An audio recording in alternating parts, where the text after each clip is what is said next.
परम सत्कायोग गुरु प्यारी सास संगत जी, राधा स्वामी जी। संगत जी, ये कुछ सवाल जवाब हम आपके लिए इकट्ठा करके लाए हैं जी, जो बाबा जी और संगत के बीच हुए थे जी। ये सवाल जवाब वो है जो सबसे बेहतरीन सवाल और उससे भी बेहतरीन जवाब है जी। संगत से विनती है, अंत तक जरूर सुने जी। एक बीवी ने सवाल किया, बाबा जी, क्या नामदान का समय पहले से तय होता है? बाबा जी ने कहा, बेटा, जन्म और मृत्यु की घड़ी तो पहले से ही लिखी होती है, लेकिन नामदान और बाकी चीजें हमारे कर्मों के हिसाब से घटती है। जैसे कर्म होंगे वैसे ही फल मिलेंगे। हमें नामदान के लिए कोशिश जरूर करनी चाहिए, देना ना देना उसकी मर्जी। फिर आगे एक बीवी ने बाबा जी से कहा, बाबा जी, जब मैं भजन सिमरन करने बैठती हूँ तो मुझे ऐसा महसूस होता है जैसे मेरे पैरों पर कोई चीज रेंग रही हो और मैं डर जाती हूँ। बाबा जी मुस्कुराए और बहुत प्यार से बोले, बेटा, ये सब मन की चालें होती हैं। मन नहीं चाहता कि हम सच्चे दिल से सिमरन करें, इसीलिए वो हमें डराने, भ्रम में डालने की कोशिश करता है ताकि हम उठ जाएं। लेकिन हमें डगमगाना नहीं है। ऐसे वक्त में और भी ध्यान से भजन करना चाहिए। फिर आगे एक भाई ने बाबा जी से बड़ी ही विनम्रता से कहा, बाबा जी, मैं दोनों आंखों से देख नहीं पाता, कृपा करके मुझे नामदान दे दीजिए। बाबा जी ने उसकी ओर स्नेह से देखा और सिर हिलाकर बोले, बिल्कुल बेटा, इसमें कोई रुकावट नहीं है। फिर उसी भाई ने आगे कहा, बाबा जी, जब हम डेरा आते हैं तो कमरे की व्यवस्था में बहुत परेशानियां होती हैं। बाबा जी ने पास बैठे सेक्रेटरी साहब की ओर संकेत किया। सेक्रेटरी साहब ने बाबा जी की बात को समझते हुए हामी भर दीजिए। फिर आगे एक भाई ने थोड़ा संकोच करते हुए पूछा, बाबा जी, कई बार हमें किसी की भलाई के लिए झूठ बोलना पड़ता है, क्या ऐसे झूठ से भी पाप बनते हैं? बाबा जी ने गंभीरता से जवाब दिया, बेटा, हर कर्म का हिसाब होता है। चाहे इरादा अच्छा हो, लेकिन कर्म का असर तो रहेगा। इसीलिए सोच समझकर बोलो और ऐसा कुछ मत करो जो बाद में बोझ बन जाए। फिर आगे एक लड़की भावुक होकर बोली, बाबा जी, कल आपकी कृपा से मुझे नामदान की पर्ची मिली और आज फिर आपकी मेहर से मैं आपसे मिलने भी आ गई। बाबा जी मुस्कुराते हुए बोले, बेटा, ये मेरी नहीं, उस मालिक की कृपा है जो सबकी संभाल कर रहा है। यहाँ जो कुछ होता है वो उसकी मर्जी से ही होता है। फिर आगे एक बीवी ने बड़े हल्के फुल्के अंदाज में कहा, बाबा जी, मैंने देखा है कि परमार्थ में लोग 3 तरह के होते हैं। एक कैटेगरी जो रोज सच्चे मन से भजन करते हैं, वो तो सीधे प्रेम से सचखंड चले जाएंगे। सी कैटेगरी जो बिल्कुल नहीं करती, उन्हें तो शायद कान पकड़कर ले जाना पड़े। और बी कैटेगरी जैसे मैं, जो थोड़ा बहुत करते हैं लेकिन उतना नहीं जितना करना चाहिए। तो हमारा क्या होगा? बाबा जी ने बड़े सहज भाव से समझाया, बेटा, मालिक के सामने कोई कैटेगरी नहीं होती। परमार्थ में जितनी मेहनत करोगे उतना मालिक से तुम्हारा रिश्ता मजबूत होगा। सब उसकी मेहर पर है। फिर आगे एक भाई ने पूछा, बाबा जी, आप अक्सर कहते हैं कि खुद की पहचान करो, इसका मतलब क्या है? बाबा जी ने कहा, बेटा, इसका मतलब है अपने भीतर झांक कर देखना, अंदर से मालिक के दर्शन करना, वही असली पहचान है। आज हम खुद की जो पहचान बताते हैं वो हमारी असल पहचान नहीं है। फिर भाई ने पूछा, अगर अंदर दर्शन ना हो तो बाबा जी ने कहा, तो भी चिंता मत करो, हमारी जिम्मेदारी है बस मेहनत करना, बाकी सब मालिक की मर्जी पर है। जब उसकी मेहर होती है तब खुद ही सब दिखाई देने लगता है। फिर आगे एक भाई ने भावुक होकर कहा, बाबा जी, मैंने जम्मू से आपसे नामदान लिया था। पहले मेरे हालात बहुत खराब थे, आपने मुझ पर बख्शिश कर दी, लेकिन उसके बाद मेरे माता पिता दोनों चल बसे। बाबा जी ने शांति से कहा, बेटा, जो आता है उसे जाना ही होता है, यहाँ कोई रुक नहीं सकता। संत महापुरुष भी नहीं रुक सके, यहाँ मालिक की चलती है, हमारी नहीं। फिर वही भाई बोला, बाबा जी मेरे बच्चे कहते हैं कि दादा दादी को मालिक ने क्यों बुला लिया। बाबा जी ने कहा, बेटा जो चीज़ मालिक की होती है वो जब चाहे वापस ले सकता है, हमें तो जो उसने दिया है उसकी कद्र करनी चाहिए। फिर आगे एक बीवी ने सवाल किया, बाबा जी क्या कर्मों का हिसाब तय होता है? बाबा जी ने कहा, बिल्कुल, कर्मों का हिसाब चुकाना ही पड़ता है।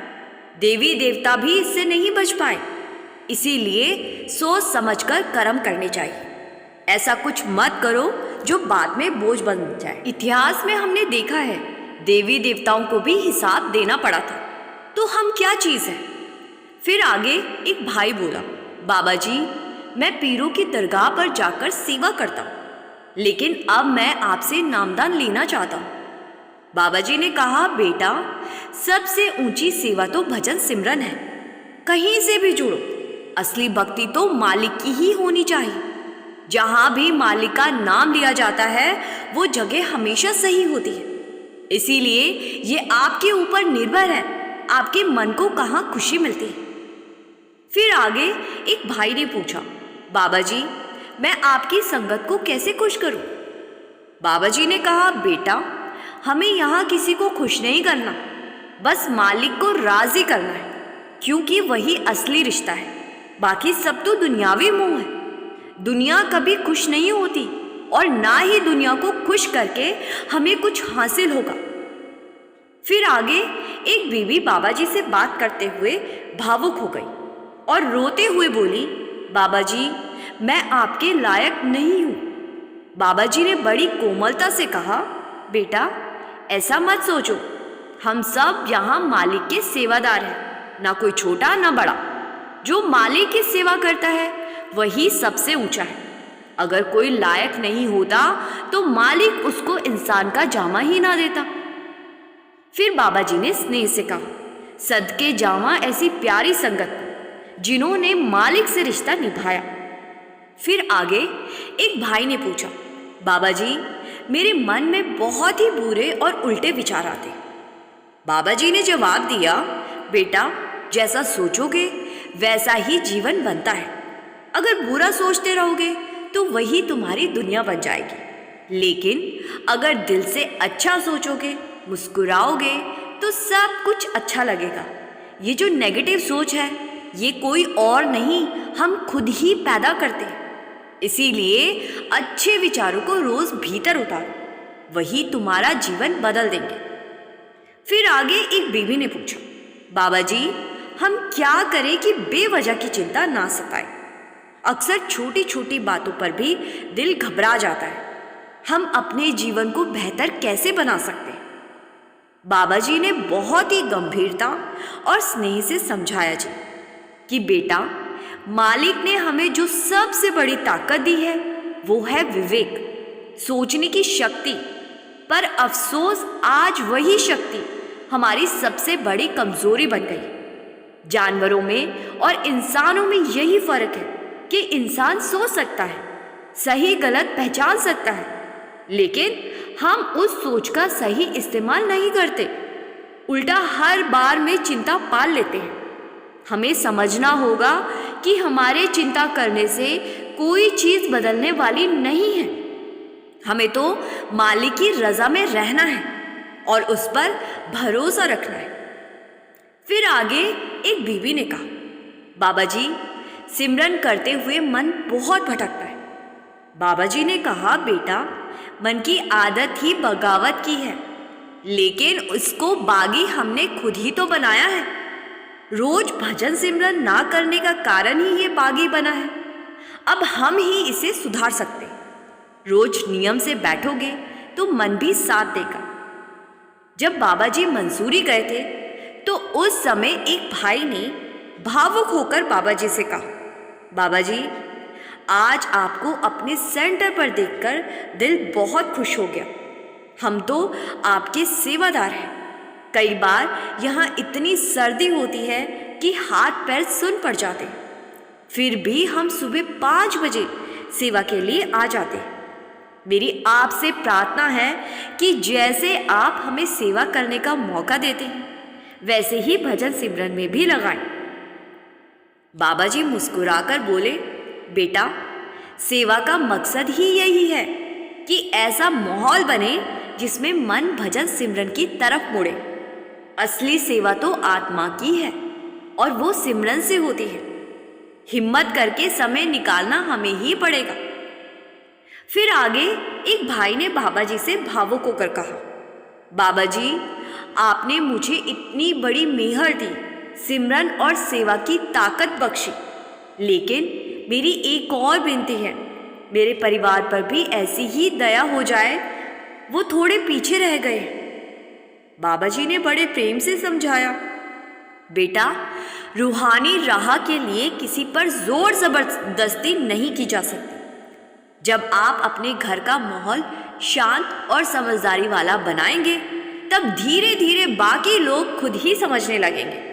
सोचो, जब आप खुद जवान थे और कोई आपको किसी चीज़ के लिए दबाव डालता था, तो क्या आपको अच्छा लगता था? इसीलिए घर में किसी पर बोझ मत डालो। जब उनका वक्त आएगा तो वो खुद ही खींचे चले आएंगे, बुलाने की भी ज़रूरत नहीं पड़ेगी। फिर आगे एक भाई ने पूछा, बाबा जी, पूर्ण गुरु की पहचान कैसे हो? बाबा जी ने बड़े सरल तरीके से समझाया, बेटा, सबसे पहले ये समझो कि गुरु किसे कहते हैं। स्कूल में भी टीचर को गुरु कहते हैं, लेकिन असली गुरु शरीर नहीं होता, गुरु शब्द होता है, क्योंकि हम अभी शरीर के दायरे में हैं। इसीलिए शुरुआत में हमें शरीर ही समझा सकता है। जब हम किसी संत महात्मा के पास जाते हैं जो हमसे ज़्यादा समझ रखते हैं, तो हम उन्हें गुरु मान लेते हैं, लेकिन सच्चा गुरु तो शब्द है। शब्द गुरु सूरत धुन चेला। शरीर में ना तो गुरु बनने की ताकत है और ना ही चेला बनने की, फिर भी शरीर शरीर को ही समझाता है, क्योंकि इसी से शुरुआत होती है। फिर आगे एक बुजुर्ग सेवादार ने सवाल किया, बाबा जी, जब मैं सिमरन पर बैठता हूँ तो तीसरे तिल के पास बहुत थकान महसूस होती है। बाबा जी मुस्कुराते हुए बोले, बेटा, जब हम उस जगह पर ज़रूरत से ज़्यादा जोर देते हैं तो थकावट महसूस होती है। हमें वहाँ पर दिमागी दबाव नहीं बनाना, सिर्फ अपनी सूरत को उस ओर टिकाना है। जैसे सूरत को आप ताकत लगाकर जल्दी ऊपर नहीं चढ़ा सकते, वैसे ही सिमरन में भी ज़बरदस्ती करने से बात नहीं बनेगी, उल्टा रुकावट बन जाएगी। फिर आगे एक लड़की ने पूछा, बाबा जी, जो लोग अभी नामदान नहीं ले पाए वो क्या करें? बाबा जी ने कहा, बेटा, उन्हें पहले अपनी बुनियाद मजबूत करनी चाहिए। नियमित पाठ करें और उसे समझने की कोशिश करें। सिर्फ पढ़ना काफ़ी नहीं है, समझकर उस पर अमल करना ज़रूरी है, तभी सच्चा अभ्यास होगा। फिर आगे एक भाई ने कहा, बाबा जी, आजकल ज़िंदगी में बहुत स्ट्रेस और टेंशन है, इससे निकलने का क्या उपाय है? बाबा जी मुस्कुराए और कहने लगे, बेटा, चिंता तो उस बात की होनी चाहिए जो मालिक की मर्जी के खिलाफ जा रही हो। सब कुछ तो मालिक की मौत से हो रहा है, लेकिन हम तो हर छोटी बात को सोच सोचकर परेशान होते हैं। जब हम किसी चीज़ की बहुत चाहत पाल लेते हैं तो सारा ध्यान उसी पर लग जाता है। हम बार बार उसी बारे में सोचते हैं और यही टेंशन और डिप्रेशन की जड़ बन जाती है। संतोष रखो और मालिक के भाने में रहो, यही सच्चा उपाय है। फिर आगे एक भाई ने बाबा जी से कहा, बाबा जी, कुछ लोग दूसरों की तरक्की देखकर जलने लगते हैं। मुंह पर तो बड़ी मीठी बातें करते हैं, लेकिन अंदर से जहर भरा होता है। बाबा जी ने बहुत ही शांत भाव में जवाब दिया, बेटा, दुनिया को आप बदल नहीं सकते, हमें अपनी करनी देखनी है। दुनिया ने तो संतों महापुरुषों को भी नहीं छोड़ा, हम तो फिर भी साधारण इंसान हैं। इसीलिए सबसे अच्छा यही है कि हम अपने आचरण को संभालें और बाकी को मालिक पर छोड़ दें। जो जैसा करता है उसको वैसा हिसाब भी देना पड़ता है। फिर आगे एक बीवी ने बाबा जी से कहा, बाबा जी, जब मैं सिमरन पर बैठती हूँ और सूरज चढ़ने लगती है तो मुझे ऐसा महसूस होता है जैसे कोई तूफान सामने से आ रहा हो। मैं डर जाती हूँ और फिर सिमरन में नहीं टिक पाती। बाबा जी ने स्नेह से समझाया, बेटा, ये सब मन की परछाइयाँ हैं, हमारे अंदर के पुराने असर हैं, इनसे डरना नहीं है। सिमरन कभी बीच में मत छोड़ो। अगर उस समय ध्यान टूट जाए तो कुछ देर रुक कर फिर से बैठो। लगातार कोशिश करते रहो, यही असली साधना है। फिर आगे एक भाई ने बाबा जी से पूछा, बाबा जी, हमें सिमरन करना चाहिए या फिर शब्द की धुन सुननी चाहिए? बाबा जी मुस्कुराए और बोला, बेटा, हमें पहले सिमरन करना है। जब सिमरन में मन टिक जाएगा तो धुन अपने आप सुनाई देने लगेगी। हमारे हाथ में सिर्फ सिमरन करना है, आगे जो होगा नेचुरल प्रोसेस है, हमें बस उस प्रोसेस को फॉलो करना है। फिर वही भाई पूछने लगा, अगर शब्द की धुन बहुत साफ साफ सुनाई देने लगे तो क्या तब भी सिमरन करना जरूरी है? बाबा जी ने प्यार से कहा, बेटा, जब धुन साफ सुनाई देने लगे तब बस उसी को सुनते रहना है, धुन पर ध्यान केंद्रित करना है, वही हमारी असली कमाई है। फिर आगे एक बीवी ने पूछा, बाबा जी, क्या कर्म हम खुद बनाते हैं या वो अपने आप बन जाते हैं? बाबा जी ने शांति से जवाब दिया, बेटा, कर्म तो तभी बनते हैं जब हम कोई काम करते हैं। बिना कुछ किए कोई कर्म नहीं बनता। अच्छा काम करेंगे तो अच्छे कर्म, बुरा करेंगे तो बुरे कर्म, ये सब हमारे हाथ में है। फिर वही बीवी बोली, तो फिर अच्छे कर्म कैसे करें? इस दुनिया में जीने का सही तरीका क्या है?